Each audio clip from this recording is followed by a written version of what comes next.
যখন নাকি বাড়িতে হামলা দিছে শুরুতেই আমার মারে আমাদের উঠানের মধ্যে ফালাইয়া একবারে বাইরে সাথে সাথে আল্লাহ ফকবর বইলা বাইটাই ওরা জানে না। ওরা বাড়িতে ঢুকার আগে আগেই ওরা আমার দুই বোনকে ফোন দেওয়ার সাথে সাথে আমার দুই বোন যখন বের হয়েছে, বের হওয়ার সাথে সাথে আমার দুনো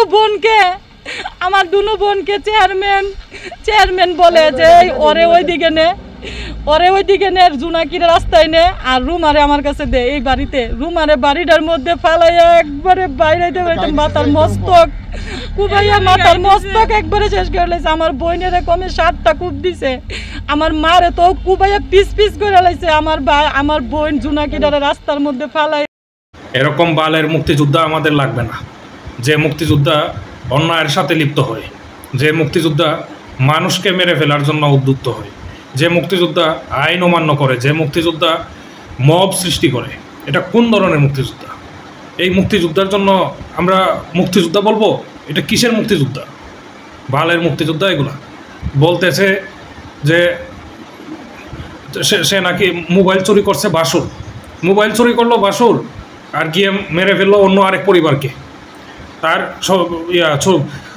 ভাইয়ের শাশুড়ি আর শালিকে গিয়ে মেরে ফেললো, শালির তাদের সবাইকে গিয়ে মেরে ফেললো, 3 জনকে, তাও আবার।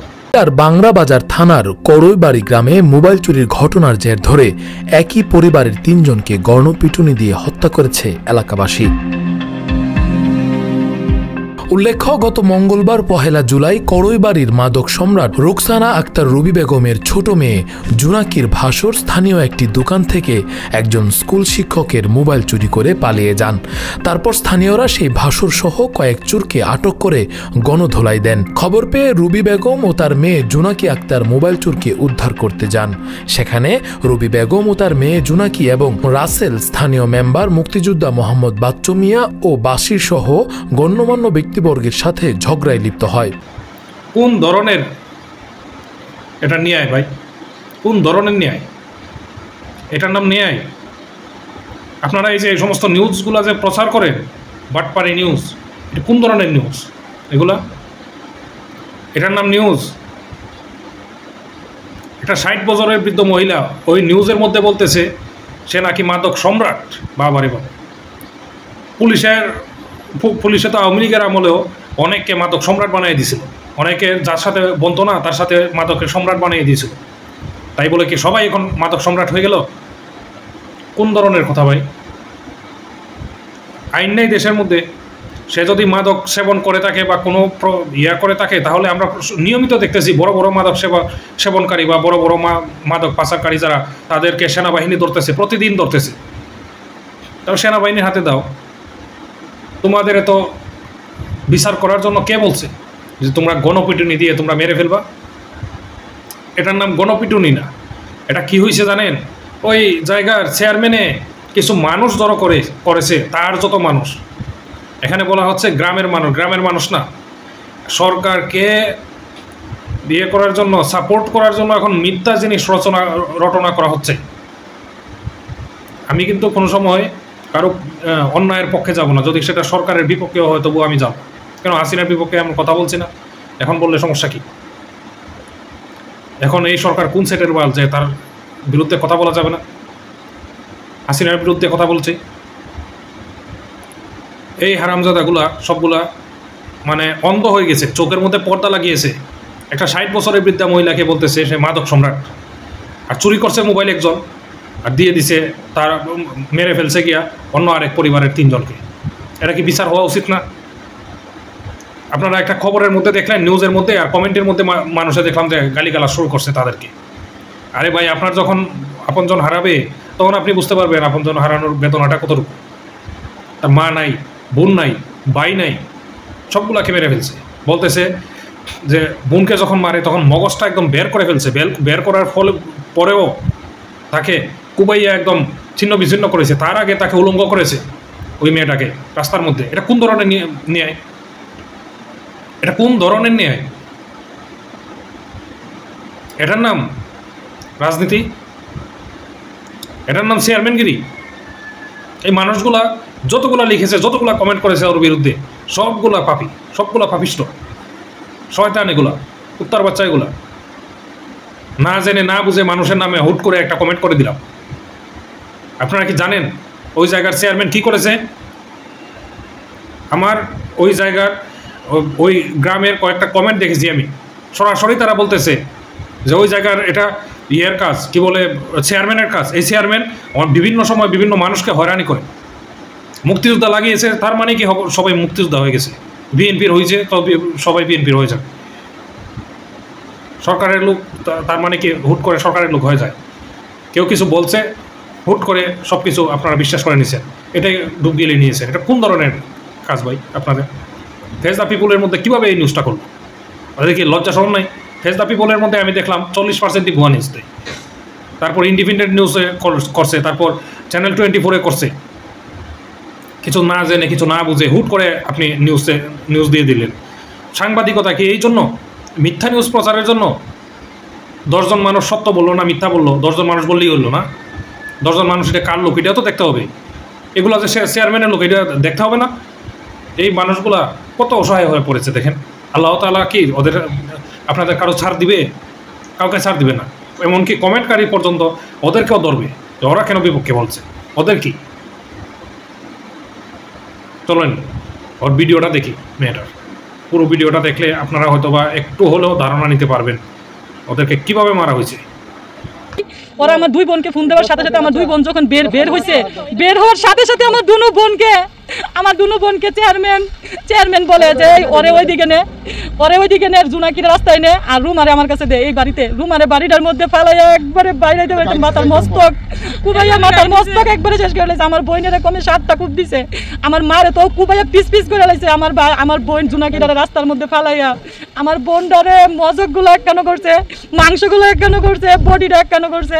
আমার বোনের কিচ্ছু রাখছে না, জুনাকিটারে বেশি আগত করছে। জুনাকিটারে কমসে কম না হইলো 20টা কুবাইব দিছে আমার বোনটা। এই 3টা বাচ্চা আমার, এই যে আমার বোন ছোটটারে এইভাবে কুবাইছে। কিন্তু ছোটটারে যখন দেখছে একবারে মাইরা ফেলছে পুলিশ, তখন শুনছে একজনের কাছে কেউ মনে হয় বলছে ওইদিকে আরেকজনে কুবাইতেছে। সাথে সাথে গিয়া পুলিশে গিয়ে আমার বোন মাইজাটারে রুমারে গিয়ে উদ্ধার করে রুমারে হাসপাতাল পাঠাইছে। এর মধ্যে আমার ভাইয়া যখন তাদেরকে মারার পরে লাস্টে আমার ভাইয়া আসে, আমার ভাইয়া যখন গ্রামের শুরুতে আইসা পাড়া দেয় মুন্ডাটা দিয়া, সাথে সাথে আমার ভাইয়া এইভাবে টাইনা মুন্ডাতে নামাইয়া আমি ওদের ফাঁসি চাই সবার। আমার ভাইয়ার মুখের এন্দা একটা ফার দিছে, ছুরি দিয়ে এন্দা বাইর করছে।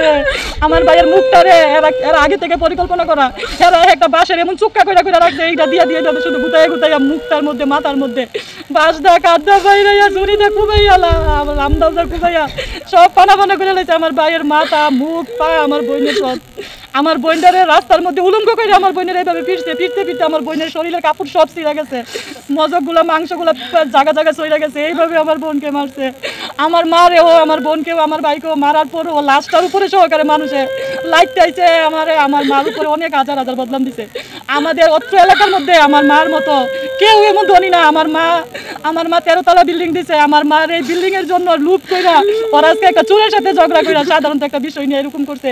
এখন আমার মার বিরুদ্ধে অনেক মিথ্যা অপবাদ দিতেছে সাংবাদিকের কাছে, বলতেছে আমার মা নাকি মাদক ব্যবসায়িক কইরা এই বিল্ডিং দিছে। তাহলে প্রশাসন কিছু করলো না কেন?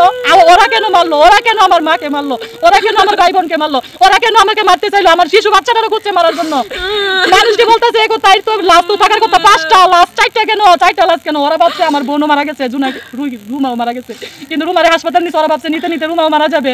ওরা বলে 4টা লাশ কেন? লাশ তো থাকবে 5টা। রুবি তো মেয়ে 3টা, ছেলে 1টা। আর রুবিরে মারছে, রুবি 2টা মেয়েরে মারছে, একটা ছেলেরে মারছে। আরেকটা লাশ কই? রুবি তো বড় মেয়েরে মারে নাই। রুবির বড় মেয়ের তো একটা ছোট্ট মাসুম বাচ্চা আছে, ওই বাচ্চাটা নিয়ে ওই মেয়ে কই পলাইবো? ওইটারে কেন ধরে না? আমার কুত্তার মতো পুরোটা গ্রামের মধ্যে ঘুরছে। আমি যে রুমের মধ্যে ছিলাম, যার ঘরে ছিলাম, ওর কাছে আমি পায়ে ধরছি ওরা আমাকে জায়গা দেওয়ার জন্য। ওরা আমাকে জায়গা দেয় নাই, ওরা আমাকে লাইট থেকে ঘরতে বের করে দিছে। আমি ওদেরকে বলছি আপনারা আমাকে মাইরা ফেলে, আমাকে দিয়ে দেন ওদের হাতে, আমার বের করে দেন, আমার ছেলে মেয়েগুলোরে বাঁচান। আমি ওদের কাছে জীবন ভিক্ষা চাইছি, তাও ওরা আমার ছেলে মেয়ের খবর রাখে নাই। ওরা বল তোর ছেলে মেয়ের জন্য কি আমরা মরাম? এই কথা বললে আমার ছেলে মেয়েটির সহকারে আমার লাইট থেকে ঘরতে বের করে দিছে। আমি গিয়ে ওদের পাকঘরে বলাইছি, পাকঘর থেকেও আমার বের করে দিছে। পরে আমি গিয়া বাথরুমের এক ডাস্টবিনের কুয়ার ভিতরে গিয়ে আমি আমার ছেলে মেয়েগুলোরে নিয়ে ওইখানে সারাটা দিন। আমার মেয়ে নাই, ছেলে নাই, আমি যে কি বলবো মিডিয়াতে আমার সেটা বাসা প্রকাশ করতে পারতেছি না। এদের সাথে সাধারণ একটা ঘটনা, চোরকে একটা কেন্দ্র করে চোর গিয়েছে বাঁচানোর জন্য, সে যাওয়াতে মারামারি যাই হালকা পাতলা হয়েছে না, হাতাহাতি। পুনরায় তারা রাত্রেবেলা পরে দিন গিয়ে মিটিং করে আছে, আমি নিজে অর্ডার দিয়ে দিছে যে মারি ফেলার জন্য। এরপরে 20টা মামলা ওপর থেকে অর্ডার লইছে, বলছে কি এই এই উপদেষ্টা অর্ডার দিয়ে দিছে এরা মেরে ফেলার জন্য। এখন এরকম আমরা এটা বিশ্বাস করি না যে সকালবেলা তারা এইভাবে মেরে ফেলবে। আমি কাশিমপুর যাই নাজিমুদ্দিন বাবুলের বাসায়, নাজিমুদ্দিন বাবুল বলো যে হয় মানে এটা দায় ফেরে দেওয়া লাগছে অর্ডার মারা লেগে। আমি বলছি আমরা ফোনটা বন্ধ করেন না। আমি আবার রুবির ইসলাম, রুবির বড় মেয়ের আরেকটা ইসলাম সাথে ঢাকায় এর মধ্যে বলছে যে রুম মেরে ফেলতেছে, এর মধ্যে একদম মাঝে চিকেট দিয়ে আমি গাড়িতে উঠতেছে। আমি ইভেন গিয়েছে বললাম যাও আপনি একটু ফোন দেন না, থামান না, মারা ধরে বন্ধ করেন, পরবর্তীতে যেটা হয় হবে আর কি। কিন্তু ফোন দিচ্ছে শিমুল চেয়ারম্যান ফোন ধরে নাই। আনু মেম্বারে যখন ফোন দিচ্ছে আনু মেম্বার বলতেছে অপারেশন চলতেছে, অপারেশন চলতেছে কইছে না আমি স্টপ হয়ে গেছি। মামু এটা কথা হলো অপারেশন চলতেছে, এখন তাহলে শেষ হয়ে গেল। এর মধ্যে কি রুবির ডেট কেটে নিচ্ছে। এরপর আমার মেয়েটার উপরে ছিল, উপরে টাইনে নিয়েছে নামায় নিয়েছে, এরা এরকমভাবে হত্যা করছে। মানে এটা পৃথিবীতে আমি এরকম যদি কোনো অপরাধ অপরাধ আইনত যেই শাস্তি থাকে ওটা দিত না, সেটা মাদক সাদক এমন কিছু বলছে, আসলে এইগুলো কিছু পাইছে পায় নাই। এখানে ইভেন ওরা মারার জন্য এরা প্রোগ্রাম করছে রাত্রেবেলায়, এটা অনেকদিন থেকে পরিকল্পনা। আর এর সাথে এই গ্রামবাসী আজকে 25 থেকে 30 বছর আগে থেকে এই মামলা হামলা চলতেছে, এরা মারধর করে মামলা করে, যে আসলে জড়িত মামলা করে এইভাবে চলে আসছে। এখন এমন কিছু করছে এর পুরো অল ফ্যামিলি ধ্বংস করে দেবে। এবং আমারও মেরে ফেলতাম ওই জায়গায় থাকলে, কিন্তু আমি আল্লাহ রহমত আমার আল্লাহ রাখছে। আর একটা মেয়ে বেঁচে আছে, আর একটা মৃত্যু হয়ে আছে, এখন ঢাকা হসপিটালে ট্রান্সফার করছে। এখন আমি মিডিয়ার কাছে আর কি বলবো আমার বলার না। আমি এটার যথেষ্ট মানে যেই বিচার আমি আইনের প্রক্রিয়া যেই বিচারটা আছে, আমি সঠিক বিচারটা পাই যে এরকম মৃত্যু এই অপমৃত্যু এই যারা করে ফেলবো, এদের কোনো বিচার নেই। এরা রাজনীতি করে বাড়ি করে ভাঙচুর করে যা কিছু আছে সব কিছু নিয়ে গেছে। এবং পুলিশ সহ সামনে ছিল, সামনে পুলিশের সামনে আমার মেয়েটা মারছে। পুলিশ কি নিরাপত্তা লেগে গেছে, আমার মেয়েটা পুলিশকে দেওয়ার পর বেরিয়ে গেছে, পুলিশটির সামনে আমার মেয়েটা মারছে। এগুলো ভিডিও ফুটাপ সব কিছু আছে। এই যাতে আমার মেয়েটার সব দুনিয়াতে ধ্বংস করে। আমি সবসময় সত্যের পক্ষে থাকি, তো তাই অনেক সময় আপনাদের কাছে খারাপ লাগে, কিন্তু সত্যটা একটু তিতা হই। আমার চ্যানেলটিকে সবাই সাবস্ক্রাইব করবেন, লাইক করবেন ভিডিওটা, কমেন্টের মাধ্যমে আপনারা আপনাদের মতামত জানিয়ে দিবেন। মনে রাখবেন একদিন আপনাদের ওপরও বিপদ আসতে পারে, এবং আমি সেই যে কিনা আপনাদের সত্যটা তুলে ধরব। ভালো থাকুন, সুস্থ থাকুন। আসসালামু আলাইকুম।